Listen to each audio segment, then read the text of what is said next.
Hey guys, Jordan with TYT Politics, and as Bernie Sanders once said, release your transcripts.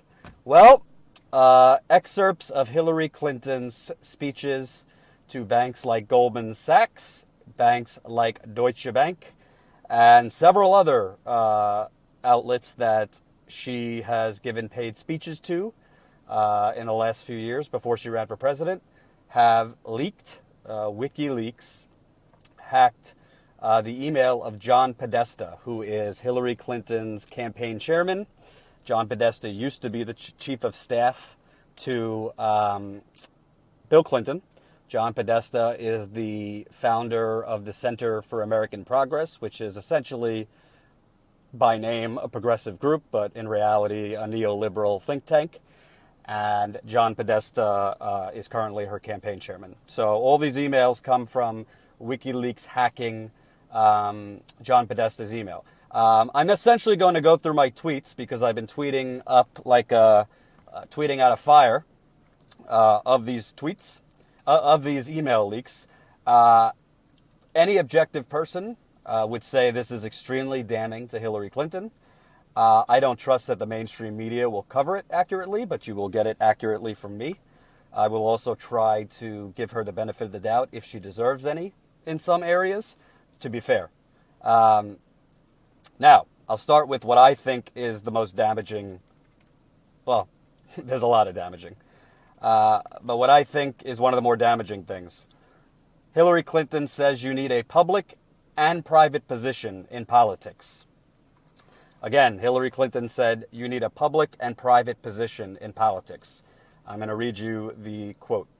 She is talking to the National Multi-Housing Council in 2013. So this isn't even talking to the banks. She says, you just have to sort of figure out how, getting back to that word balance, how to balance the public and the private efforts, how to balance the public and the private efforts that are necessary to be successful politically. And that's not just a comment about today. That, I think, has probably been true for all of our history. And if you saw the Spielberg movie, Lincoln, at how he was maneuvering and working to get the 13th Amendment passed, and he called one of my favorite predecessors, Secretary Seward, no idea who that was, who had been the governor and senator from New York, who ran against Lincoln for president, and he told Seward, I need your help to get this done. And Seward called some of his lobbyist friends who knew how to make a deal. And they just kept going at it. I mean, politics is like sausage being made. It is unsavory and has always been that way, but we usually end up where we need to be. But if everybody's watching, all of the backroom discussions and the deals, then the people get a little nervous, to say the least. So you need both a public and a private position. I think that's the most damaging because that essentially shows that Hillary Clinton is a complete and utter shill. I don't mean to be condescending. I don't mean to just foam at the mouth and give you my opinion.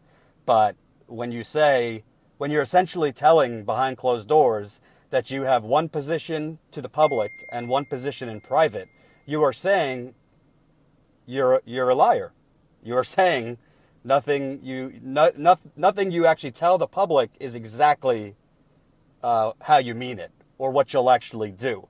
It's just you need a public position, but in private, we'll talk reality. We'll talk how things really are. I think what's really interesting about this is she's quoting Seward. I don't know my Lincoln history that well to know who he is, who had been the governor and senator from New York. And she's essentially sharing that as if it's a good thing. And Seward called some of his lobbyist friends who knew how to make a deal. So she's essentially crediting the former New York governor and senator for sausage making behind closed doors with his lobbyist friends. So that's Hillary Clinton's worldview. You need a public and private position. On to the next. 2013 speech to Goldman Sachs. Hillary says there's quote, misunderstanding and, quote, politicizing when it comes to banks' role in the economic crash. And if I'm talking slow or it looks like I'm upset, it's because I'm very troubled, to say the least. I mean, this is the kind of stuff this is who this person is, but when you read this stuff, it's jarring. It really is. Quote, this was to Goldman Sachs in 2013. That was one of the reasons that I started traveling in February of 2009, so people could, literally yell at me for the United States and our banking system, causing this everywhere. Now, that's a oversimplification, we know, but it was the conventional wisdom. The conventional wisdom. And I think that there's a lot that could have been avoided in terms of both misunderstanding and really politicizing what happened with greater transparency, with greater openness on all sides. What happened? How did it happen? How do we prevent it from happening? You guys help us figure it out, and let's make sure that we do it right this time. Hillary Clinton is saying to Goldman Sachs, who pretty much is one of the leading banks that took this economy down, quote, you guys help us figure it out, and let's make sure that we do it right this time.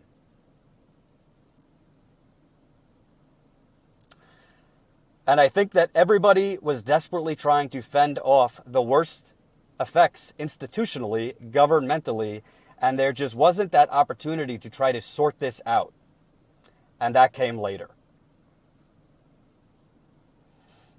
Essentially, this is Hillary Clinton, sorry to be crude, giving a blowjob to Goldman Sachs bankers behind closed doors. This is Hillary Clinton suggesting that there's just misunderstanding and politicizing of the bank's role in taking our economy down. There's more from Goldman Sachs later, but that's one of the cherries on top, I would say. And I usually don't tell you to do this while I'm talking, but please share this video. I want to make sure as many people are informed what are in these leaks. Again, if you just joined me, WikiLeaks has hacked into John Podesta, who is Hillary Clinton's campaign chairman's email. One of those emails contained excerpts of her Wall Street speeches and speeches to other people that her literary agency flagged to them as potentially being troubling.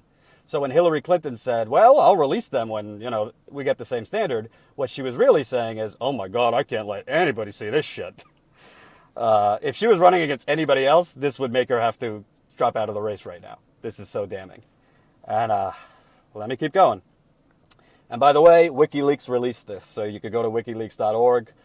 They have searchable databases, so if you enter search terms, it's not the easiest thing to sort through, but I'm going to post a link to as many of these as I can once I'm done with this. Aaron, she won't win because of people like you. Yes, I'm just an evil Bernie bro who's just taking her down. It's kind of inconvenient, this whole journalism thing, Next up, Hillary Clinton apparently thinks that the answer to Wall Street's douchebaggery, they should fix it themselves. Quote, remember what Teddy Roosevelt did. Yes, he took on what he saw as the excesses in the economy, but he also stood against the excesses in politics. He didn't want to unleash a lot of nationalistic, populistic reaction. He wanted to try to figure out how to get back into that balance that has served America so well over our entire nationhood. Today, there's more that can and should be done that really has to come from the industry itself, and how we can strengthen our economy, create more jobs at a time where that's increasingly challenging. To get back to Teddy Roosevelt's square deal. And I really believe that our country and all of you are up to that job. This is comments to Deutsche Bank, another terrific financial institution. She's essentially saying, quote, today, there's more that can be done and should be done that really has to come from the industry itself. And I really believe that our country and all of you, speaking to Deutsche Bank, are up to that job. Yeah. I've definitely heard this kind of talk in her stump speeches. I've heard her talk about this in public as well as private. So, no bombshell. Why are you in the car? Get this guy to an office studio? Because I'm on a road trip, brother. Exposing the disappearing middle class. Go to TYT Politics, watch our videos. We've been doing a disappearing middle class tour. Onward. In a speech to Goldman Sachs, Hillary Clinton says running for office in U.S. takes, quote, a lot of money, and candidates have to go out and raise it. This might be one of the less shocking ones, but I think it's important anyway to read it to you. Speech to Goldman Sachs, 2013. Secondly, running for office in our country takes a lot of money, and candidates have to go out and raise it. New York is probably the leading site for contributions for fundraising for candidates on both sides of the aisle. And it's also our economic center. And there's a lot of people here who should ask some tough questions before handing over campaign contributions to people who are really playing chicken with our whole economy. So she's essentially acknowledging I need to come and speak to folks like you to essentially have any chance of winning. I don't need ideas, I just need your money. Vincent, I thought she said cut it out. Yeah, she must have said cut it out right after this speech. All right, more goodies. And if you have questions, I'll try to read them as much as I can. 2013 Goldman Sachs speech, Hillary Clinton on regulation. People that know industry better than anybody are the people who work in the industry. Yeah, just let the people in the industry regulate themselves. Quote, I mean, it's still happening, as you know. People are looking back and trying to, get compensation for bad mortgages and all the rest of it in some of the agreements that are being reached. There's nothing magic about regulations. Too much is bad. Too little is bad. How do you get the golden key? How do we figure out what works? And the people that know the industry better than anybody are the people who work in the industry. And I think there has to be a recognition that, there's so much at stake now. I mean, the business has changed so much and decisions are made so quickly. In nanoseconds, basically, we spend trillions of dollars to travel around the world. But it's in everybody's interest that we have a better framework, and not just for the United States, but for the entire world, in which to operate and trade. This is Hillary Clinton in 2013, essentially saying the industries that know themselves best as far as regulation are the people in that industry. And guys, I apologize if it's dark. I am in the car.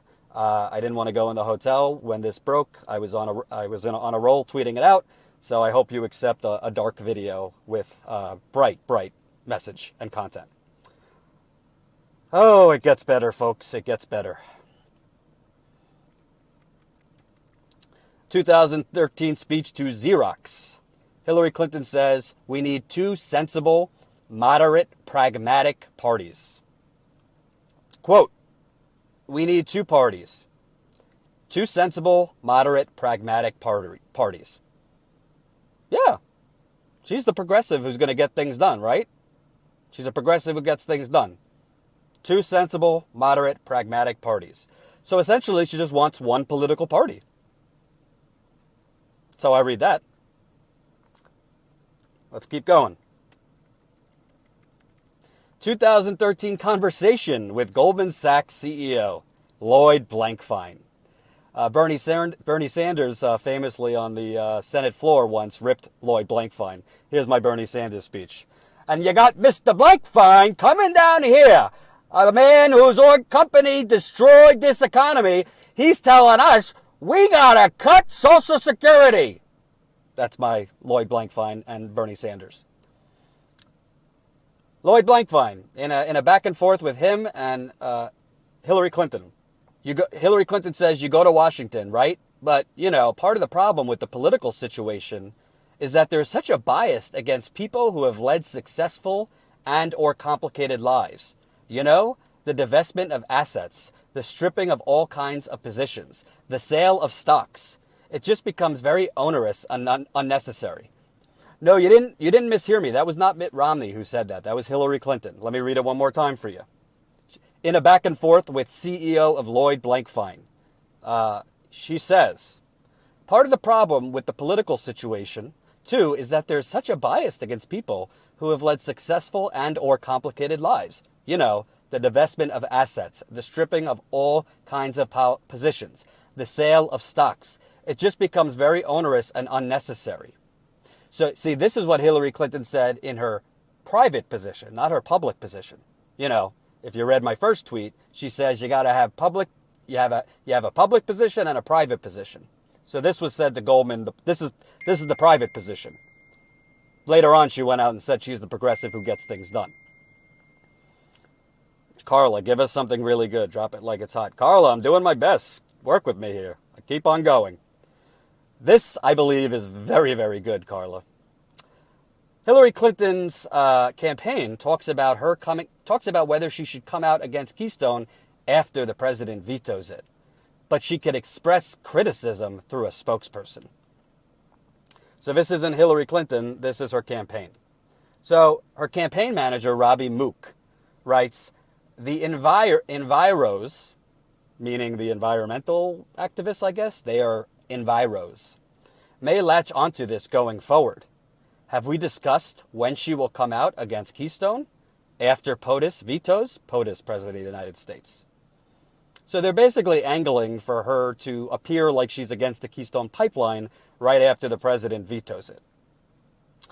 In response to Robbie Mook, Jake Sullivan, who is, I believe, a foreign policy advisor of hers, writes, yeah, but if we want to have her express skepticism, we could do so through a spokesperson answer to question using our Q&A. So basically what they're doing now, let's drop little hints that she's against it before President Obama comes out vetoing it. That way, after he vetoes it, I was against it the whole time. I was just waiting for the president to say so. Political calculation 101, folks. She wasn't against the Keystone Pipeline. You know what she was against? Being on the wrong side of the issue politically.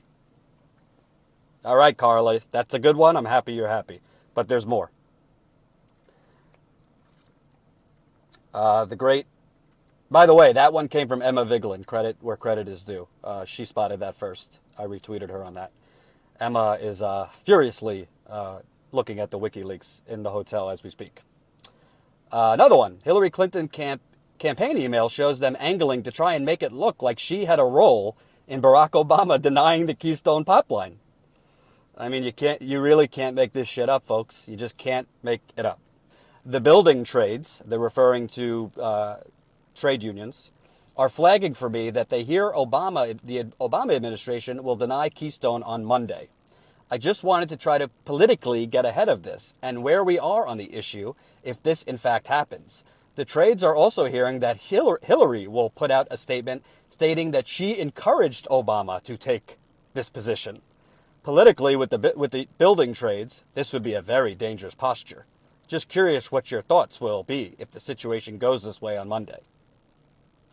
So essentially you have Hillary Clinton's people saying that Hillary's going to come out and say, I told Obama to tell those Keystone people to cut it out, and he listened to me.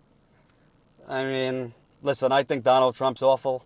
I think he would be a terror to society. But this woman's god awful too. She's everything wrong with this country. She is everything wrong with this country.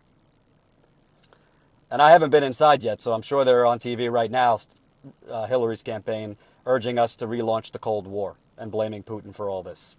And I'm sure CNN's helping her with that narrative. Onward, more. Podesta, the emails show Hillary Clinton's campaign manager acknowledging that Bill Clinton got $1 million from a Canadian shareholder in Keystone while the Keystone Pipeline was debated. Let me read it. This is, again, from her campaign manager. And more than $1 million in payments to Mr. Clinton by a Canadian bank and major shareholder in the Keystone XL oil pipeline around the time the project was being debated in the State Department. So Hillary's campaign knows that Billy Boy over there, Bubba, has been making a lot of money while she was Secretary of State.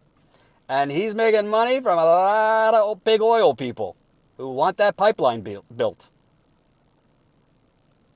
Can't make it up, folks. Can't make it up. Onward we go.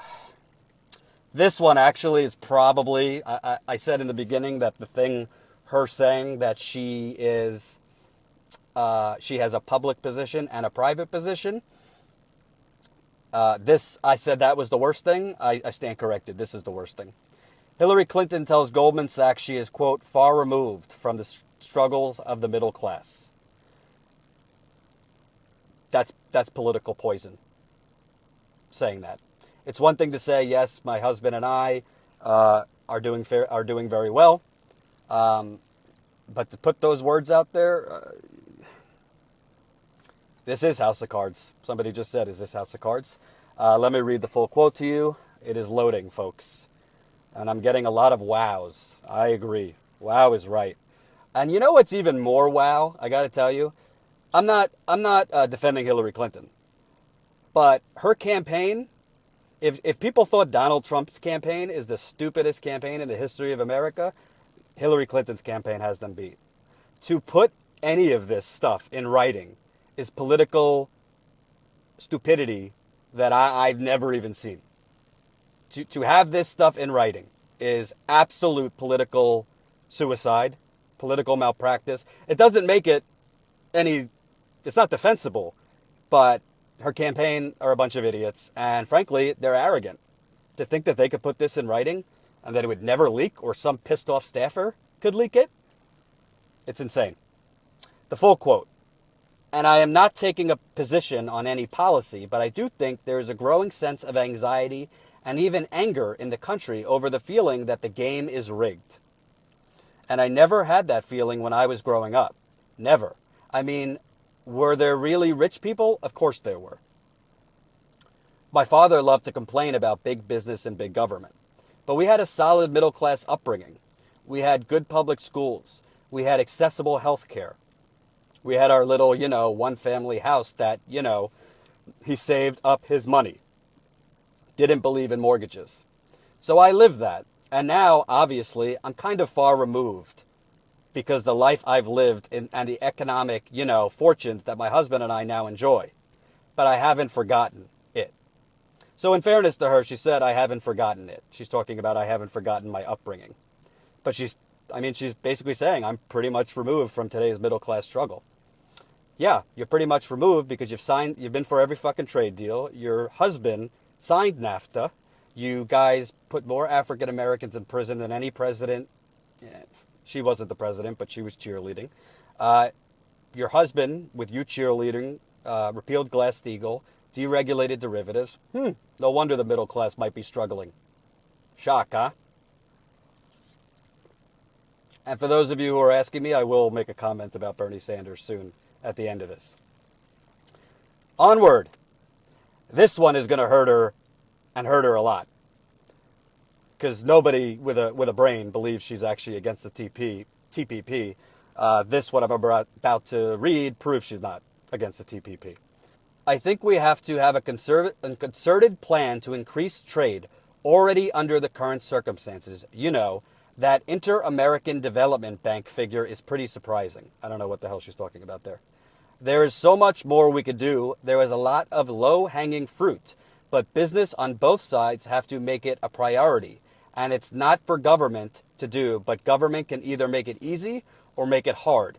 And we have to resist protectionism, other kinds of barriers to market access and to trade. And I would like to see this get much more attention and be not just a policy for a year under President X or President Y, but a consistent one. Hillary Clinton is advocating for free and unfettered trade. She is advocating against protectionism, which, if you're not familiar, protectionism means protecting American workers. It means not having their jobs offshore to China and Mexico. Hillary Clinton is saying there is a low-hanging fruit, but business on both sides have to make it a priority.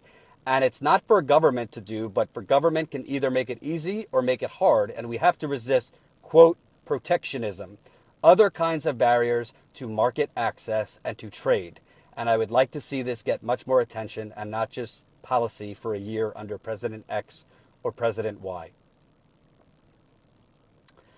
Jessica, you asked me, why is TYT not even talking about the leaks? In their defense, the WikiLeaks were released as they went on air. I sent this to them. But, in fairness, they didn't have time to look through this. I didn't just go on this Facebook Live without reading through these first. It would be irresponsible of them to talk about this without having read it. Jenks said he's actually going to do a live video on it, so I would look out for that. But in the meantime, I think I'm fairly good at what I'm doing. So just have to point out the Young Turks is going to cover it. So, if you thought Hillary Clinton was against the gold standard, against the TPP, it seems that she's pretty much for every fucking trade deal you could think. Quote, protectionism, other kinds of barriers to market access. Market access. Yeah, that's progressive talk. More. Oh, that's it for now. Those are the tweets I was able to get on Twitter and get up for you guys. I wanted to at least give you some. I'm going to go through more of it tonight. But, honestly, here's what I think. I think that what I think stands out about this, honestly, I don't even think this is the bomb WikiLeaks was talking about. And that's scary for her. To me, a telltale sign that this is not the bomb that WikiLeaks is talking about, WikiLeaks just tweeted this out. Just tweeted it out. Like, chairman of Clinton's campaign and, leaks. I think if WikiLeaks had a smoking gun that also might be criminal or have some basis in very blurring of the lines between what's legal and what's not, I think you'd get a lot more than a tweet. I think they'd be all over. I think Julian Assange probably would have been on a live stream by now, and maybe he is while I'm live streaming this. I don't know. So it doesn't surprise me if this is not the biggest thing they have on her. And frankly, if she wasn't running against Donald Trump, this would be the end of her campaign. Hillary Hillbots and the Democratic establishment will say this is making a molehill into a mountain. I mean, any objective person reading this will say Hillary Clinton is a complete shill who essentially says one thing behind closed doors, says another thing to the public. And frankly, I think the most troubling part about all this, she is essentially talking like Mitt Romney. She is talking like Mitt Romney. Let's put aside the fact that she is two-faced, that she says one thing in private and one thing in public. That's a lot of politicians. So I'm going to give Hillary Clinton the benefit of the doubt. She's not the first politician in humanity or American history to say one thing in private and one thing in public. The thing that bothers me the most about this is every single policy that she has embraced during the Democratic primary and now the general election, what she said in private goes against every single one of those policies. Every single one. There's not one thing that I have read to you that aligns with the policy she says she is going to try and execute. None of these are anywhere near Bernie Sanders. It's on a different planet.